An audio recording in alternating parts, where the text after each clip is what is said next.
Magandang umaga po sa inyong lahat mga kaibigan. Nandito po muli tayo sa ating pong programang Mga Pangakong Di Nabibigo. No? Binabati po namin kayo ng isang magandang umaga.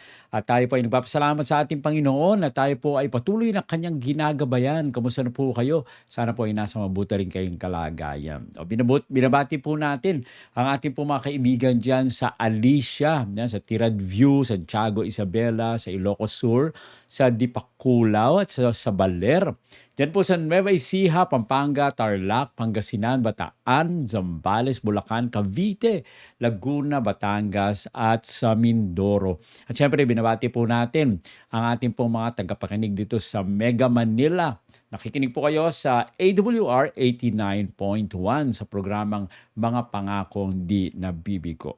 So kung meron po kayong mga katanungan o kaya naman meron kayong gustong batiin o mga prayer request, ay kayo lang po ay mag-text sa Globe 0917-174-2777. So yan po sa Globe. Sa Smart naman po ay 0968-853-6607. So yan po ang ating po mga hotline. Landline. Wala na pong landline. Text po kayo. At kung kayo man ay hindi makapanood ng ganitong oras o kaya gusto nyong ulitin yung ating pong mga discussions, ay maaari kayong pumunta sa ating pong Facebook page sa Adventist World Radio Manila. No, so ulitin ko po, Facebook page po natin ay Adventist World Radio Manila. Yan. Ito po ay napapanood din natin doon sa ating po mga Facebook pages, no? At tayo po ay nagpapasalamat sa ating Panginoon. Tayo po ay patuloy na ginagabayan, no? Meron nga po pala tayong bagong programa, special program na gaganapin po natin. Mag-start po ito sa 28. Bukas na po, no? 3 p.m. Ito po ay in response o in accordance doon po sa mga kaibigan po natin ng mga Muslims na sila po ay nagse-celebrate ng Ramadan. Yan. Tayo rin ay makikiisa sa kanila sa panalangin. Actually, yung Ramadan po kasi, hindi lang po ito ikaw ay hindi kumakain o nag-aayuno o fasting. Ito rin ay panahon ng pananalangin. So nakikiusap po tayo sa ating pong mga kaibigan na mga Muslims na sila po ay nananalangin. Tayo rin po ay mananalangin rin. So atin po kayong inaanyayahan every 3 o'clock po yan ng hapon. No? At ang ating pong guest po dyan ay si Dr. Dizon. Siya po ang mangunguna sa ating pong programa na yan. Siyempre, dito rin po sa ating pong programa Mga Pangakong Di Nabibigo ay magkakaroon din po tayo ng mga topics about prayer, no?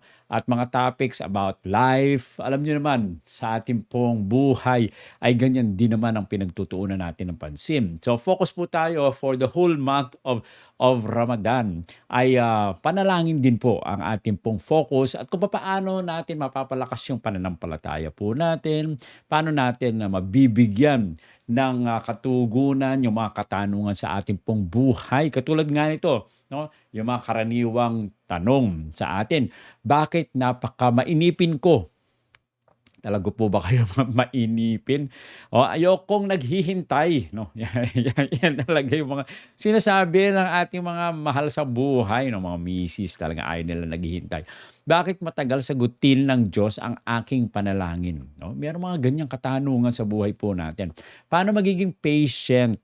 Yan. So ating pong titingnan yang mga katanungan yan sa banal na kasulatan kung saan ating pong sisikapin na hingiin ang mga sasabihin ng Banal na Espiritu sa bawat isa. Dito po sa ating pong programang Mga Pangakong Di Nabibigo. No? So ano yung topic natin ngayon sa umagang ito? Ito po ay patience is a virtue. No? Ang pasensya ay isang kabutihan, no? Isang ugali, isang karakter sa ating pong buhay. No? Kayo po ba ay patient? No?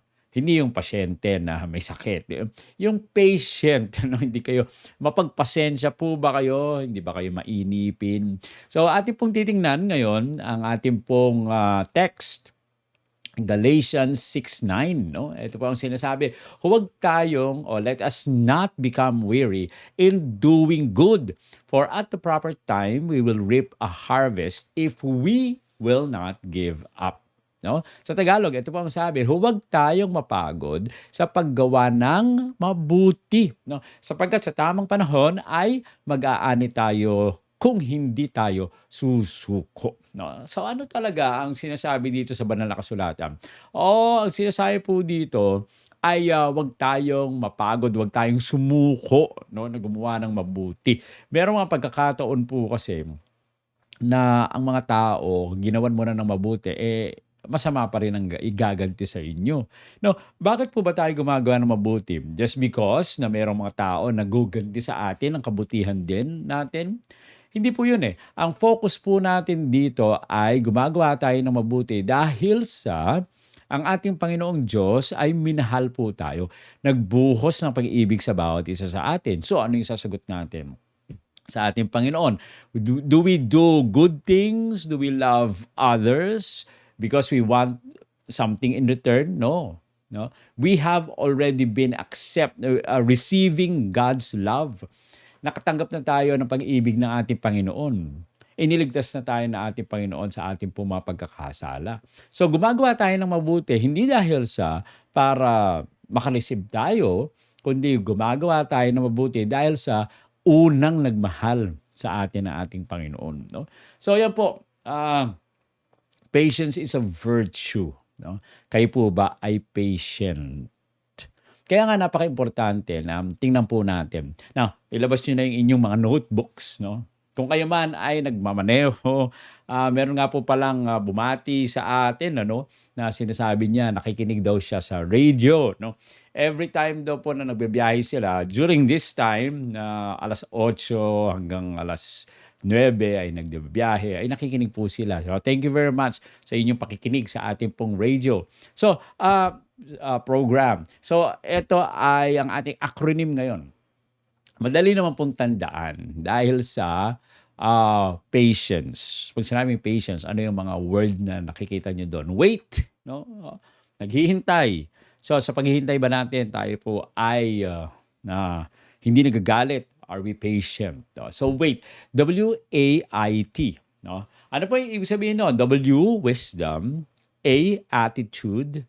I, intentionality, and T, trust in God. Okay? So, ito po ang ating pong acronym. WAIT. So, ano po yung una? No? Check po natin ano yung una. W, wisdom in waiting. WW. No? Wisdom in waiting. Meron pong karunungan, no? Katalinuhan kapag tayo po ay naghihintay. No?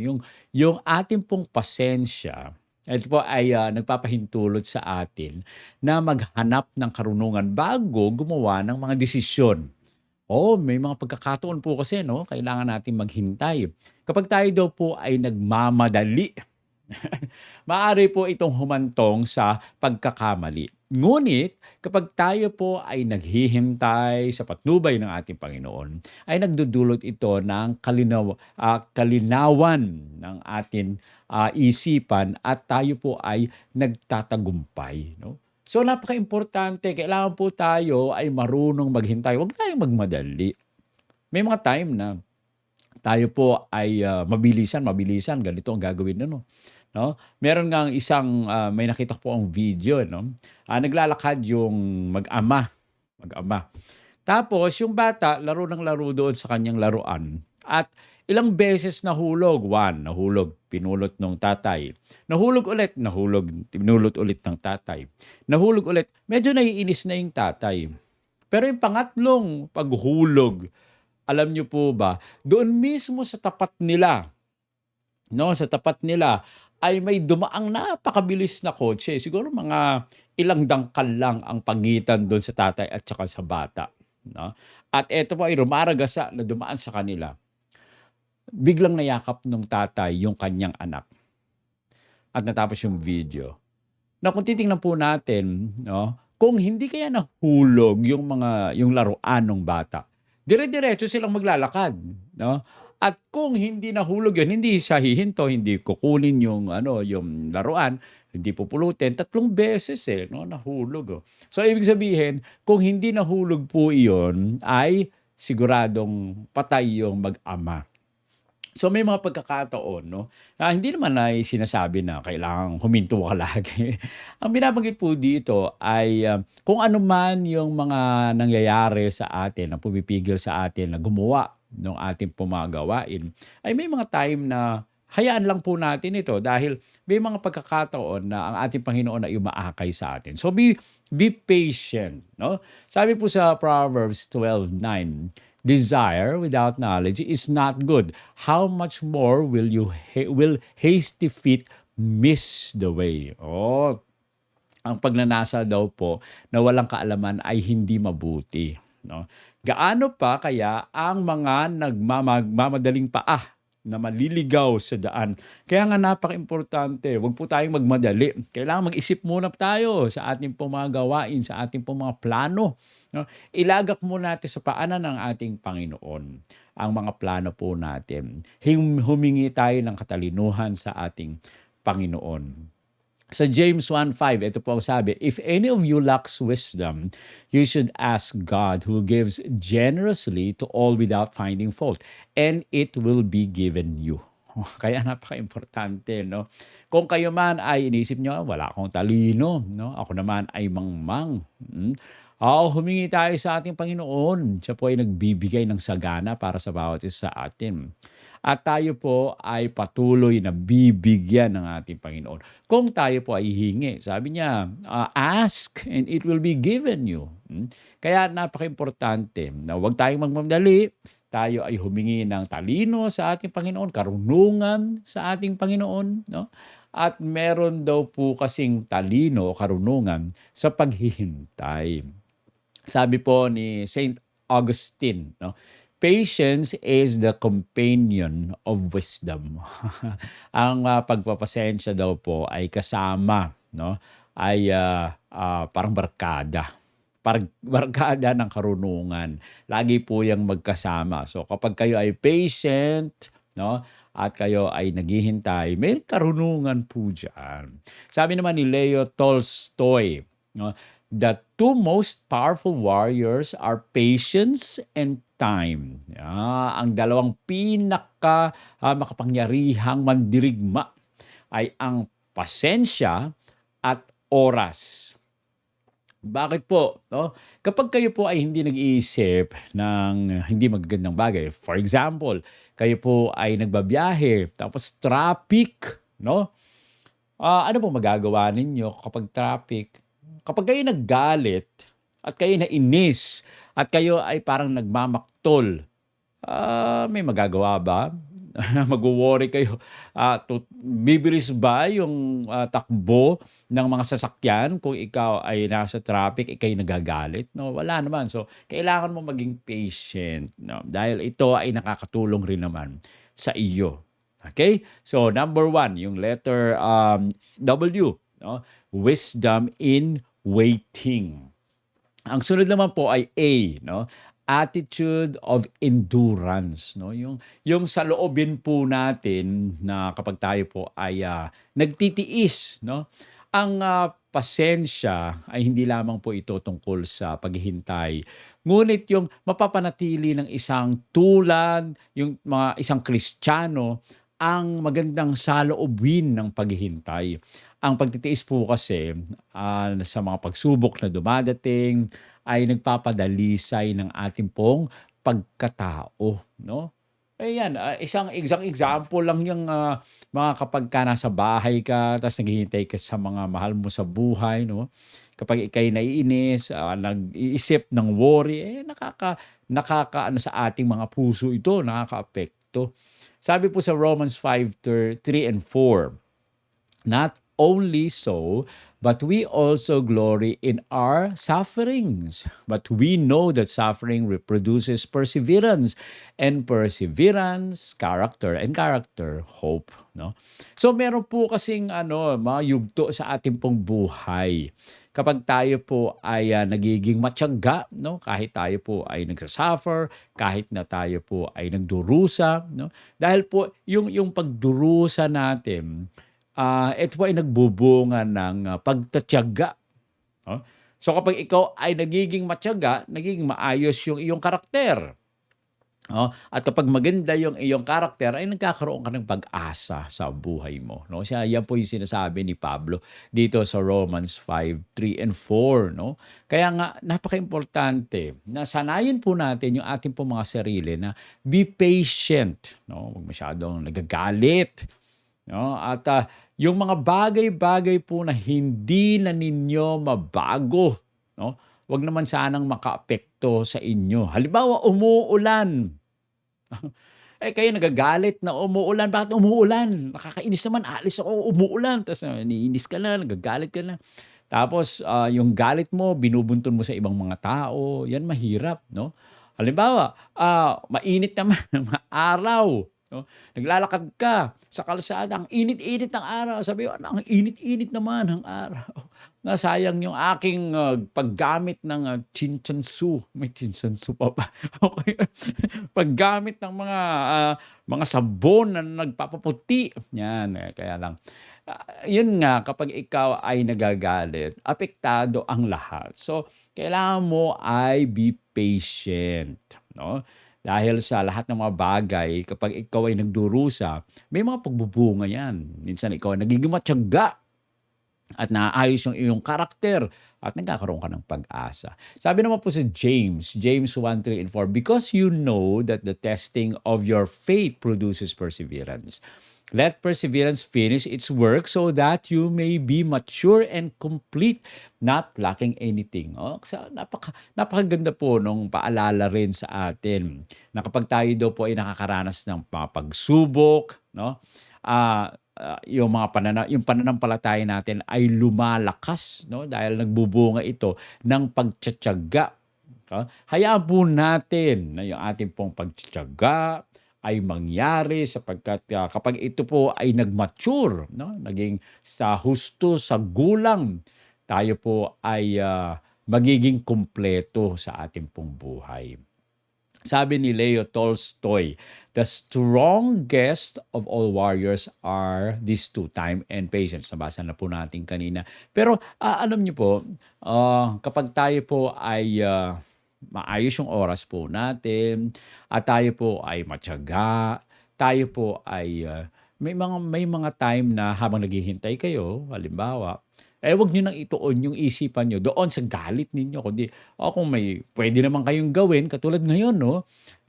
Pwede na kayong gumawa kahit nakaupo lang kayo, ang dami niyo puwedeng gawin. Gagawa kayo sa computer ninyo, gagawa kayo ng mga bagay-bagay sa cellphones ninyo. So, hindi na kayo hindi na kayo nauubos agad yung oras. Kaya napakaimportante na maging patient tayo. Sabi ni John Quincy Adams, patience and perseverance have a magical effect before which difficulties disappear and obstacle vanish, no?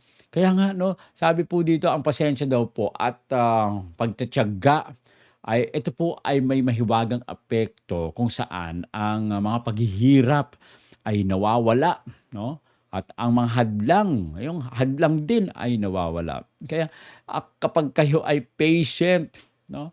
Pag-aralan po natin ito at atin pong gawin na tayo po ay maging patient sapagkat ito ay nakakatulong sa atin. So yung letter A, attitude of endurance, no? Kailangan po tayo magkaroon ng magandang attitude sa ating pong buhay. At letter I, intentional self-control. Ano daw yan? Kailangan daw po sinadya po natin yung ating pong pagpipigil sa ating pong sarili, no? Ang pasensya ay nangangailangan ng disiplina sa sarili. Sa halip na mag-react ng pabigla-bigla, dapat nating ano po yun, dapat nating piliin ang kapayapaan. Piliin natin yung karunungan, piliin natin yung pag-unawa, no, sa bawat sitwasyon. Pero minsan, no, minsan naiinis tayo, naghihintay tayo, marami na sana tayong nagawa pero yung ating hinihintay ka-meeting ay talagang masyadong late, no? May mga tao pa naman na talagang late lagi, no? Hindi na natuto, late na late. Pero alam niyo po, ano ba, 'pag nasa room ka naman puwede ka naman magtrabaho habang wala kang hinihintay. 'Pag nasa meeting ka at naghihintay ka ng maraming tao, puwede ka rin namang gumawa pa, 'no? It's not actually a loss now, 'no? Maliban na lang kung nagmamadali ka, ang dami mong ginagawa, marami ka pa sanang gagawin, pupunta ka sa isang lugar, ta's do'n ka maghihintay, wala kang magawa, 'no? Iba naman po 'yun, pero piliin daw po natin. Piliin natin na ang reaction po natin ay kapayapaan, ang reaksyon natin ay karunungan at saka pang-uunawa. Sa Proverbs 16:32, ito po sabi, "Better a patient person than a warrior, one with self-control than one who takes a city." No? Oh, ito ay sabi mismo ni Solomon, no, sa kanya pong aklat na Proverbs, no, 16:32. Mas mabuti daw po yung tao na matiyaga kaysa sa isang mandirigma. Ang may pagpipigil sa sarili kaysa sa sumasakop sa isang lungsod, no? Mas gusto ko nga naman yang ganyan. Bakit? Eh, di ba po, kung kayo halimbawa, yung kausap niyo mandirigma o kaya sundalo, no? Napakahirap niyang ganyan. Kasi ikaw halimbawa, magkakaroon kayo ng meeting, no? Tapos medyo na late ka ng konti, mga 5 minutes, eh, mandirigma yung kausap mo. Naku, mamaya yung ulo mo gumugulong na dun, napugutan ka ng ulo. So, ano ang mas gusto niyo ka-meeting, yung patient na tao o yung mandirigma? Siyempre mas gugustuhin natin yung patient na tao. Minsan kasi talagang hindi mo maiwasan na late ka, pero kailangan rin naman na sikapin natin na 'wag tayong ma-late, 'no? Now, ang ganda ng quotation. Ang sabi naman dito sa Ecclesiastes 7:9, "The end of a matter is better than its beginning, and patience is better than pride." No? Ito rin naman ay napakagandang paalala sa atin. Ang wakas ng isang bagay daw po ay mas mabuti kaysa sa simula nito.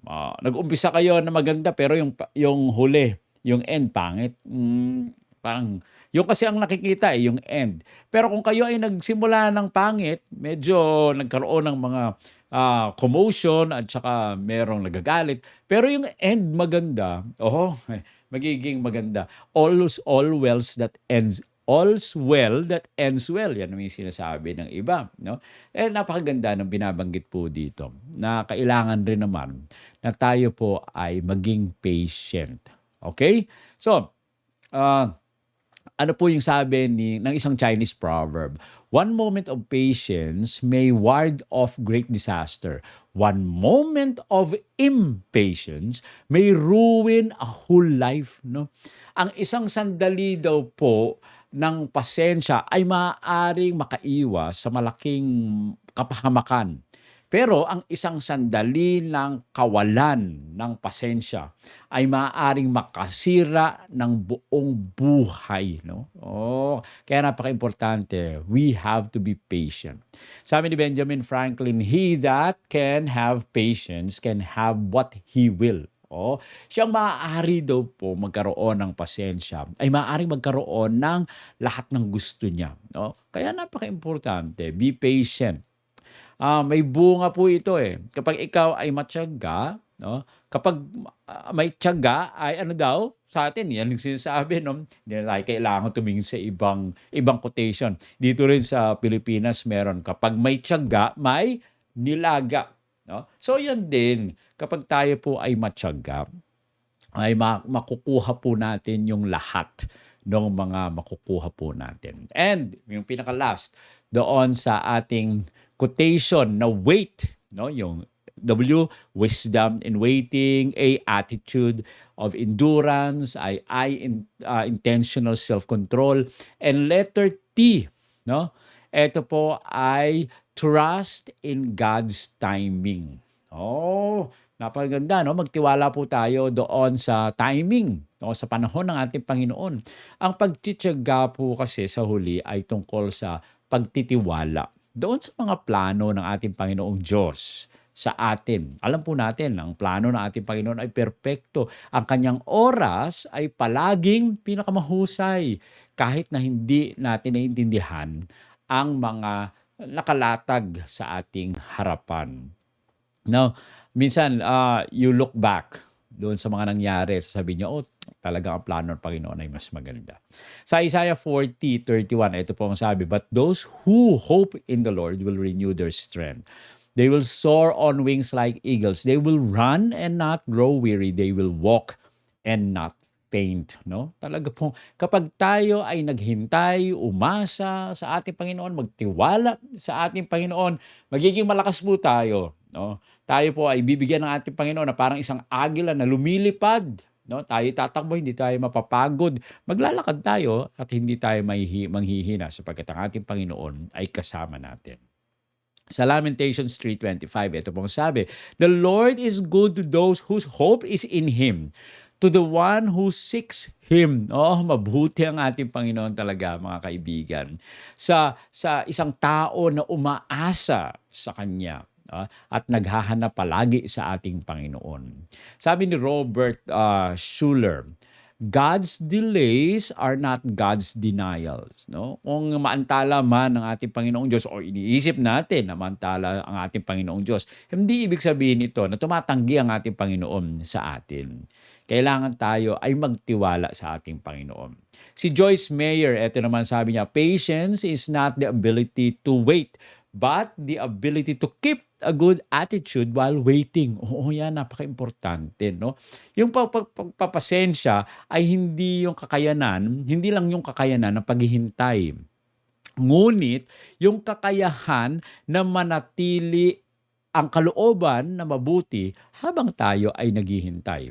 Can you keep your cool while waiting? Oh, ito ay sanayin po natin. Huwag natin isipin yung mga paggalit natin sa ating pong kapwa, kundi isipin po natin na tayo po ay binibigyan ng ating Panginoon ng patience. No?